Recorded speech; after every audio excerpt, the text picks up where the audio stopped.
नमस्कार, मैं हूं खुशबू पांडे। स्वागत है आपका हमारे खास कार्यक्रम जनता सरकार में, जिसमें हम बात करेंगे सत्ता के सिंहासन से लेकर जनता के सरोकार तक। साथ ही हम आपको बताएंगे प्रदेश सरकार की हर उस योजना के बारे में जिनका सीधा संबंध हरियाणा के जनता से है।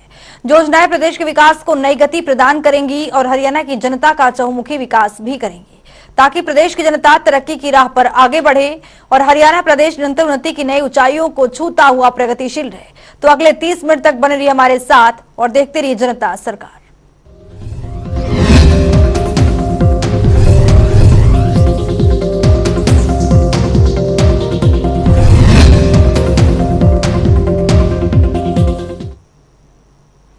हरियाणा के मुख्यमंत्री मनोहर लाल ने पंजाब के मुख्यमंत्री के साथ बैठक की। इस बैठक में पंजाब यूनिवर्सिटी के विभिन्न विषयों को लेकर विचार विमर्श किया गया।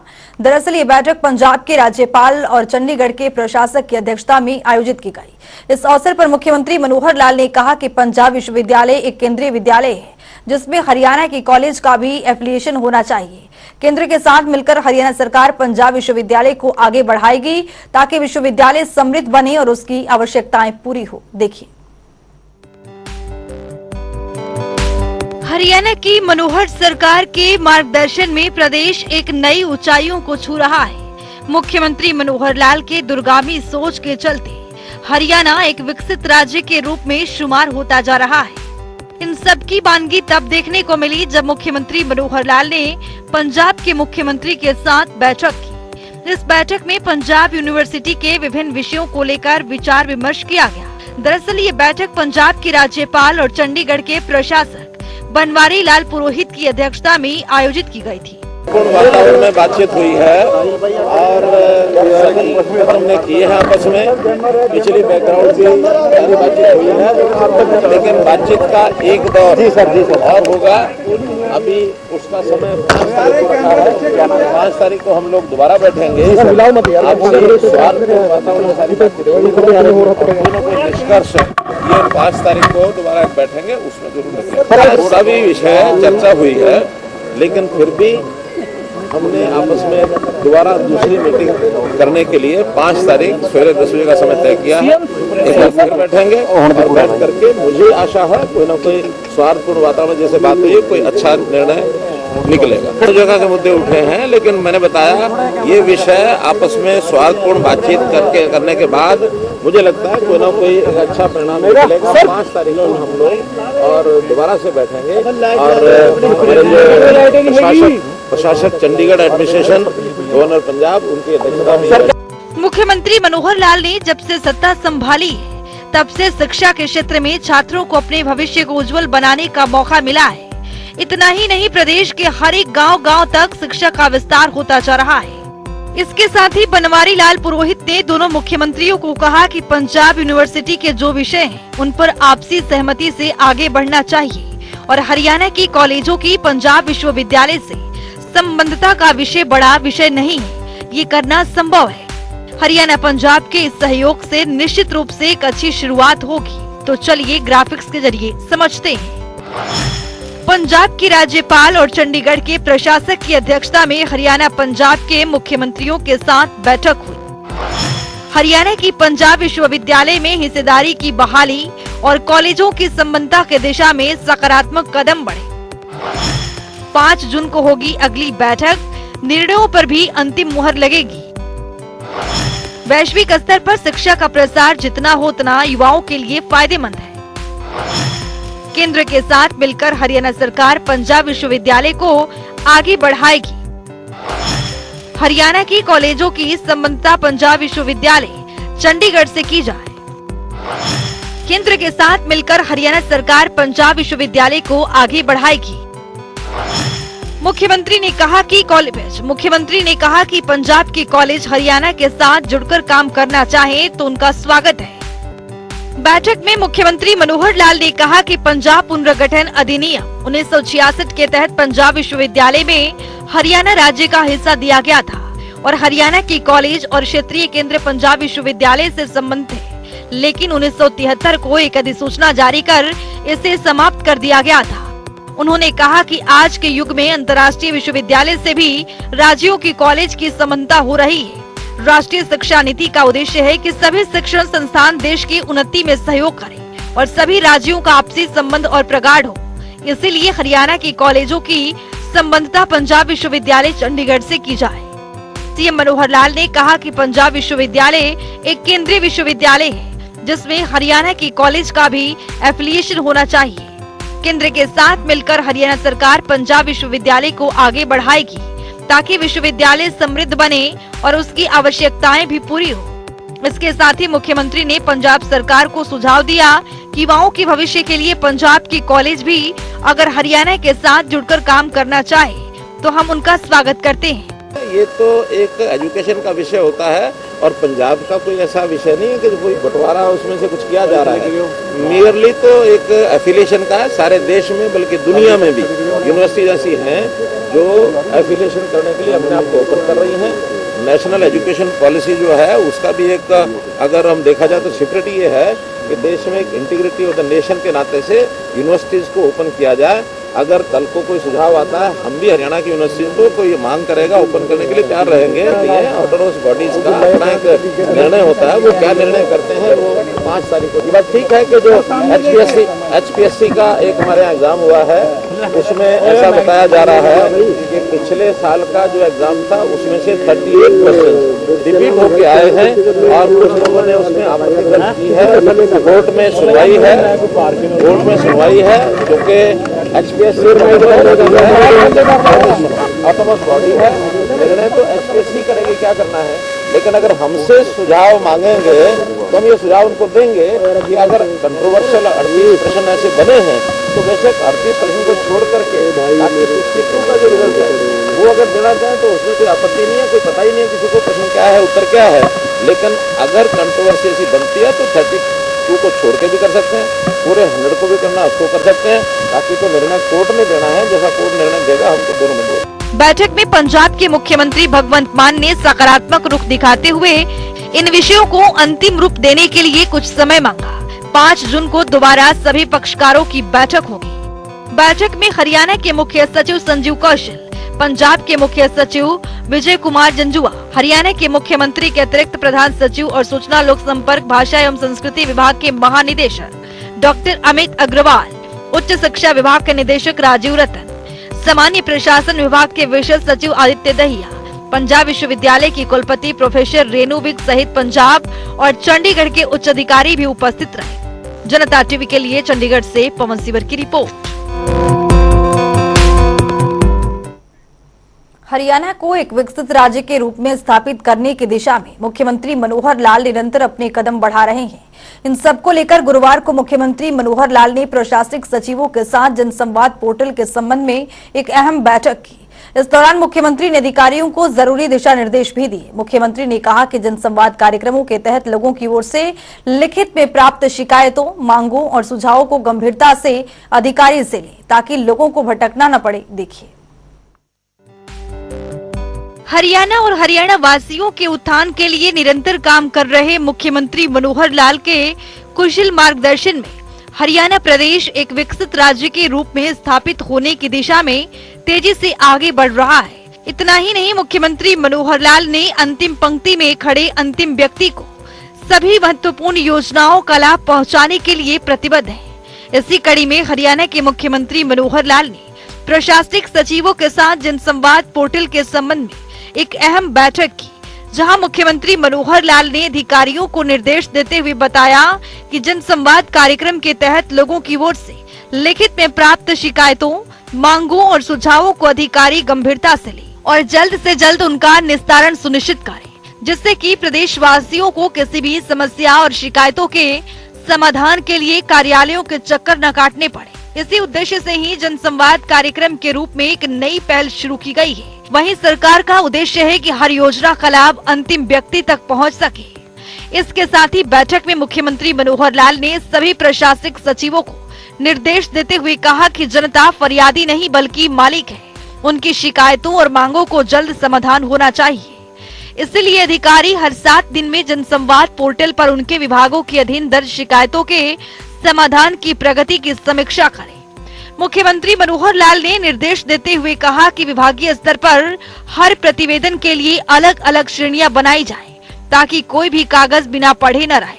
साथ ही उन्होंने कहा कि हरियाणा सरकार ने जनता के जीवन को सुगम बनाने के लिए ई गवर्नेंस की दिशा में बढ़ते हुए विभिन्न कार्यक्रम चलाए हैं और जनसंवाद पोर्टल भी इसी दिशा में एक महत्वपूर्ण कदम है।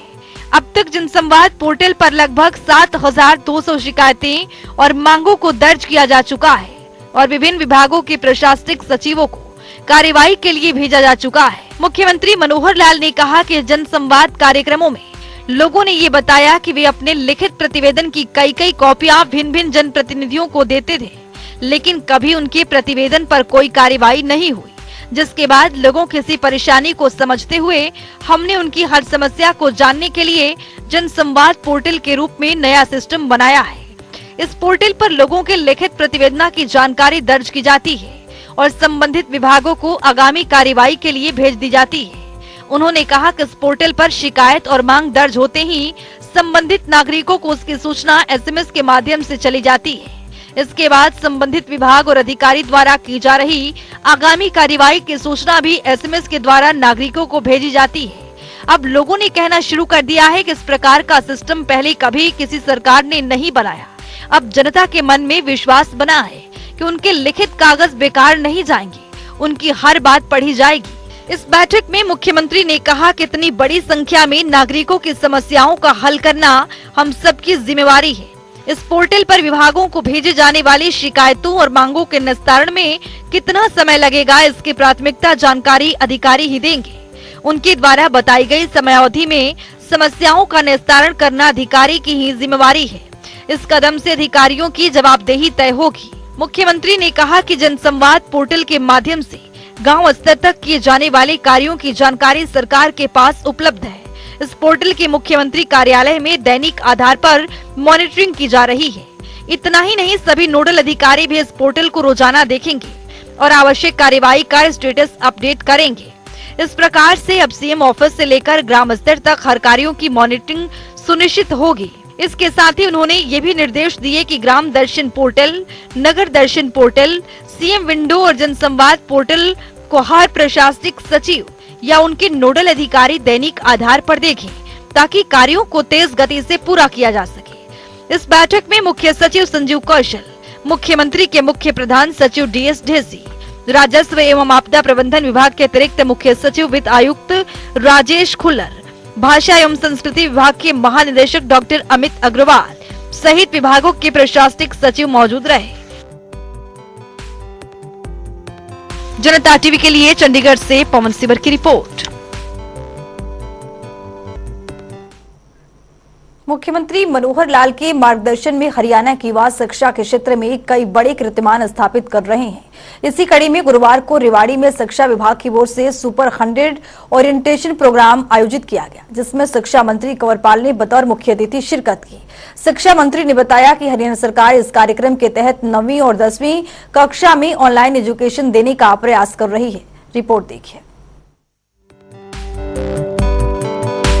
हरियाणा की वर्तमान सरकार प्रदेश में शिक्षा के क्षेत्र में कई महत्वपूर्ण कार्य किए हैं। इतना ही नहीं, मुख्यमंत्री मनोहर लाल के मार्गदर्शन में हरियाणा के युवा देश विदेशों में कई उपलब्धियां हासिल कर रहे हैं। इन सब की बानगी तब देखने को मिली जब रेवाड़ी में शिक्षा विभाग की ओर से सुपर 100 ओरिएंटेशन प्रोग्राम आयोजित किया गया, जिसमें शिक्षा मंत्री कंवरपाल गुर्जर ने बतौर मुख्य अतिथि शिरकत की। साथ ही इस अवसर पर शिक्षा मंत्री कंवरपाल ने जन स्वास्थ्य एवं सहकारिता मंत्री डॉक्टर बनवारी लाल के साथ राजकीय कन्या वरिष्ठ माध्यमिक विद्यालय सेक्टर 4 में हरियाणा सुपर 100 के नए परिसर का शिलान्यास भी किया, जिसके बाद उन्होंने बताया कि प्रदेश में संसाधनों की कमी की वजह से राजकीय विद्यालयों के बच्चे कभी पीछे नहीं रहेंगे। ऐसे में मनोहर सरकार हर पहलू पर फोकस रखते हुए शिक्षा विभाग के माध्यम से विद्यार्थियों को लाभान्वित कर रही है। साथ ही मिशन बुनियाद और हरियाणा सुपर 100 सरीखे कार्यक्रम के साथ गुणवत्ता शिक्षा प्रदेश की युवा शक्ति को दी जा रही है।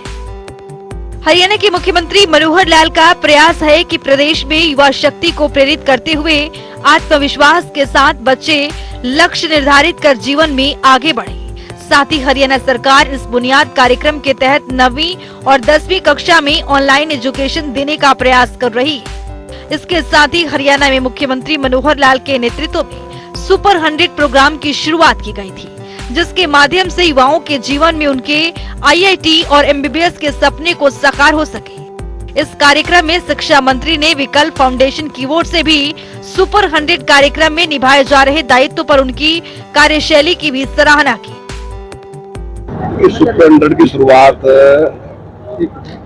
2018 में शुरू की गई और उससे काफी उत्साहित है। कभी मैं समझता हूँ पहली बार में हमारे 25 बच्चे जो हैं उन्होंने आईआईटी में एडमिशन हुआ था और दूसरी बार में हमारे 29 बच्चों का आईआईटी में और 26 बच्चों का एमबीबीएस में एडमिशन हुआ। अब की बार 41 बच्चों ने हमारे आईआईटी में गए और अब की बार का है जो हमारा टेस्ट है जो क्लियर किया। अब 138 बच्चों ने टेस्ट क्लियर किया है। एडवांस टेस्ट भी उनका होना है। मैं समझता हूँ काफी अच्छी संख्या में उसमें बच्चा है, तो हम काफी उत्साहित हैं उससे और हम उत्साहित के साथ ही हमने उनकी संख्या बढ़ाई। अब 600 बच्चे हैं, 400 बच्चे हमारे सीधे हैं जो ऑफलाइन हम उनको कोचिंग दे रहे हैं। 200 बच्चे हमारे ऐसे हैं जिनको हम ऑनलाइन कोचिंग दे रहे हैं। साथ ही हमने एक बुनियाद कार्यक्रम शुरू किया है। 9th क्लास के 4500 बच्चे ऐसे हैं जिनको हम 4 पीरियड रोजाना हम ऑनलाइन को पढ़ा रहे हैं और 10वीं के भी हमारे पास 4500 बच्चे हैं जिनको ऑनलाइन हम पढ़ाते हैं। तो आने वाले टाइम में मैं समझता हूँ उसके परिणाम बहुत अच्छे होंगे और अच्छा उसका परिणाम है। शिक्षा मंत्री ने बताया कि हरियाणा सुपर 100 एक अद्वितीय पहल है, जिसका उद्देश्य छात्रों को गुणवत्तापूर्ण शिक्षा और प्रतिस्पर्धा का माहौल प्रदान करना है। ये एक आवासीय कार्यक्रम है जो विद्यार्थियों को आईआईटी और एनआईआईटी प्रवेश परीक्षा उत्तीर्ण करने के लिए प्रशिक्षण प्रदान करता है। हरियाणा स्कूल शिक्षा मंत्री ने सुपर 100 बैच 2023 से 25 में चयनित छात्रों को प्रोत्साहित करते हुए उन्हें भविष्य के लिए शुभकामनाएं दी। दूसरी ओर मुख्यमंत्री मनोहर लाल के नेतृत्व में रेवाड़ी जिला एक ऐसा जिला है जो शिक्षा के क्षेत्र में नए कीर्तिमान स्थापित कर रहा है। जहां आज बोर्ड परीक्षाओं में रेवाड़ी जिला के बच्चे प्रदेश के पहले पायदान पर खड़े होकर हमें गौरवान्वित कर रहे हैं। वहीं इस कार्यक्रम में जन स्वास्थ्य एवं सहकारिता मंत्री डॉक्टर बनवारी लाल ने बताया कि हरियाणा प्रदेश में गुणात्मक शिक्षा दी जा रही है और प्रदेश में मेरिट के आधार पर योग्य युवाओं को रोजगार उपलब्ध कराया जा रहा है। जनता टीवी के लिए चंडीगढ़ से पवन सिवर की रिपोर्ट। मुख्यमंत्री मनोहर लाल के नेतृत्व में किसानों का चहुमुखी विकास हो रहा है। मुख्यमंत्री मनोहर लाल ने किसानों का एक और वायदा पूरा किया है। ग्राफिक्स के जरिए समझेंगे। मुख्यमंत्री ने पूरा किया किसानों से किया वायदा। 181 करोड़ का मुआवजा सीधा किसानों के बैंक खातों में भेजा है। तो आपको बता दें कि एक क्लिक के माध्यम से ये बैंक खातों में मुआवजा दिया गया है। 16,000 आपको बता दें कि 16,58,000 करोड़ की मुआवजा राशि दी गई है। मार्च अप्रैल 2023 में बेमौसमी बारिश से खराब हुई फसलों का मुआवजा राशि जारी किया गया है। तो वहीं मनोहर सरकार किसानों के लिए कई महत्वपूर्ण कदम उठा रहे हैं। तो वहीं मुख्यमंत्री ने मई महीने में किसानों को पूरा मुआवजा देने का ऐलान किया था, जो कि अब पूरा कर दिया है। मुख्यमंत्री मनोहर लाल के नेतृत्व में किसान लगातार विकसित राज्य के रूप में स्थापित हो रहा है। तो वहीं मुख्यमंत्री किसानों के लिए भरपूर कोशिश कर रहे हैं। तो वहीं आज देश भर में अंतर्राष्ट्रीय बाल रक्षा दिवस मनाया गया है। इस कड़ी में हरियाणा के मुख्यमंत्री मनोहर लाल ने ट्वीट किया है। तो चलिए देखते हैं। सीएम ने अपने ट्वीट में लिखा है, बच्चों में संस्कार हो, उन्हें स्वच्छंद विचरण के लिए उन्मुक्त वातावरण मिले एवं उनके अधिकारों का हनन कोई ना करे। अंतर्राष्ट्रीय बाल रक्षा दिवस पर हमारा यही प्रयास रहना चाहिए।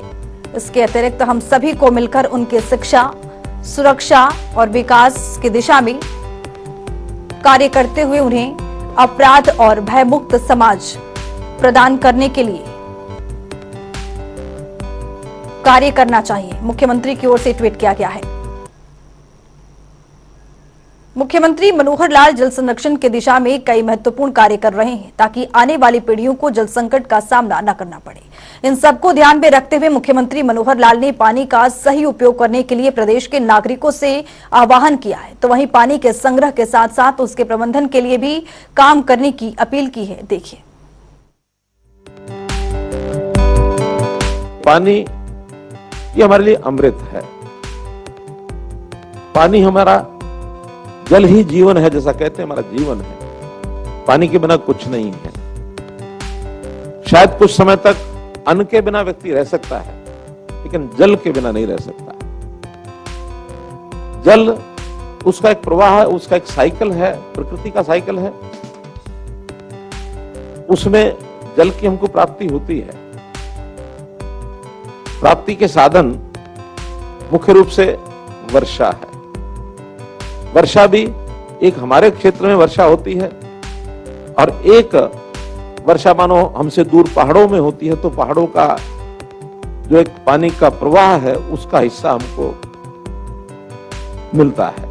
मोटे रूप से ये दो मात्राएं जो पानी को हमको मिलती हैं। अब उसके बाद उसका संग्रह होता है। संग्रह होता है, डैम्स में संग्रह होता है, फिर वो कहीं हमारे पॉन्ड्स हैं, हमारी झीलें हैं, रिचार्ज होकर के भूगर्भ में जाता है। तो जमीन के अंदर भी पानी का एक बहुत बड़ा संग्रह का भंडार है। अब ये संग्रह जो होता है, उस संग्रह का हम फिर बाद में उपयोग करते हैं। और वो जो उपयोग है, वो उपयोग हमको पता है कि जैसे मुख्य रूप से पीने के लिए हम पानी का उपयोग करते हैं, खेती सिंचाई के लिए करते हैं, उद्योग के लिए करते हैं, और अन्य हमारी जितनी आवश्यकताएं हैं उन आवश्यकताओं के लिए हम करते हैं। संयोग ऐसा है कि पीने का तो हर एक जीव को पानी चाहिए, चाहे मनुष्य है, चाहे पशु है, कोई भी जानवर है, पक्षी है, हर छोटा बड़ा जीव उसको पानी पीने के लिए चाहिए। लेकिन एक मनुष्य ही ऐसा है जो पीने के अतिरिक्त और जो उसकी दिनचर्या की दैनिक आवश्यकताएं हैं वो भी पानी पर बहुत निर्भर करती हैं। हम स्नान भी करते हैं, हम कपड़े भी धोएंगे, हम वॉशरूम जाएंगे, वहां भी पानी की आवश्यकता होगी, हम अपना घर का फर्श भी साफ करेंगे, हम अपनी गाड़ी भी धोएंगे, हम अपने उद्योग में पानी ले जाएंगे।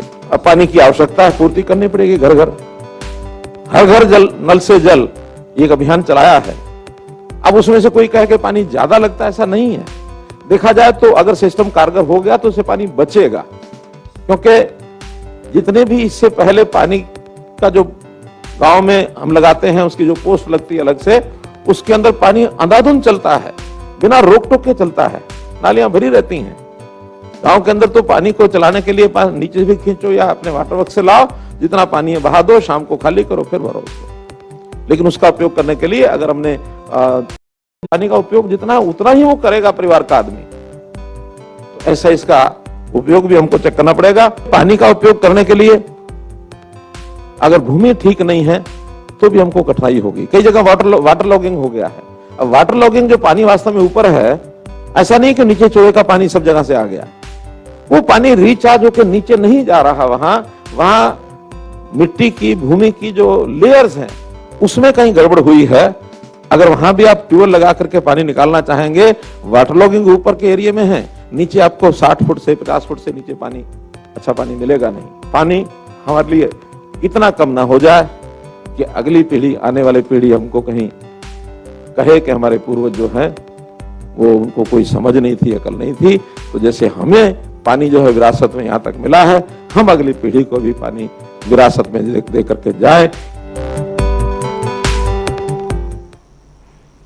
तो चलिए अब जान लेते हैं कि आज के इस सवाल का विजेता कौन है।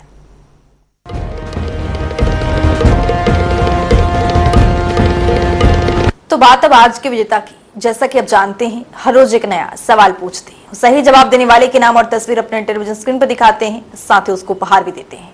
तो चलिए अब जान लेते हैं कि कल का हमारा सवाल क्या था और कौन है इसका विजेता। कल का हमारा सवाल है, हरियाणा कृषि यंत्र योजना की शुरुआत कब की गई थी? इसका सही जवाब है बी, साल 2022। ढेरों जवाब आए, लेकिन आज के हमारे विजेता हैं करनाल से संजय भाटिया। संजय, आपको बहुत बहुत बधाई। तो फिर पूछेंगे आज का सवाल, देखते रहिए जनता टीवी।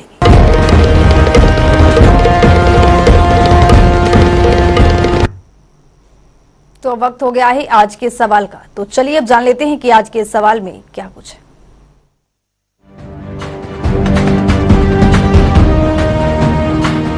हर रोज की तरह हाजिर हूं आज का सवाल लेकर। जैसा कि आप जानते हैं, हर रोज एक नया सवाल पूछते हैं, सही जवाब देने वाले के नाम और तस्वीर अपने टेलीविजन स्क्रीन पर दिखाते हैं, साथ ही उसको उपहार भी देते हैं। तो चलिए नजर डालते हैं आज के सवाल पर।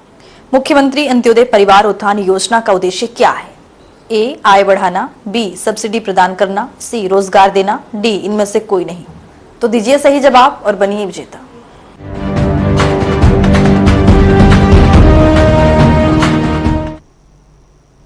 तो हमारे खास कार्यक्रम जनता सरकार में आज के लिए इतना ही। नमस्कार।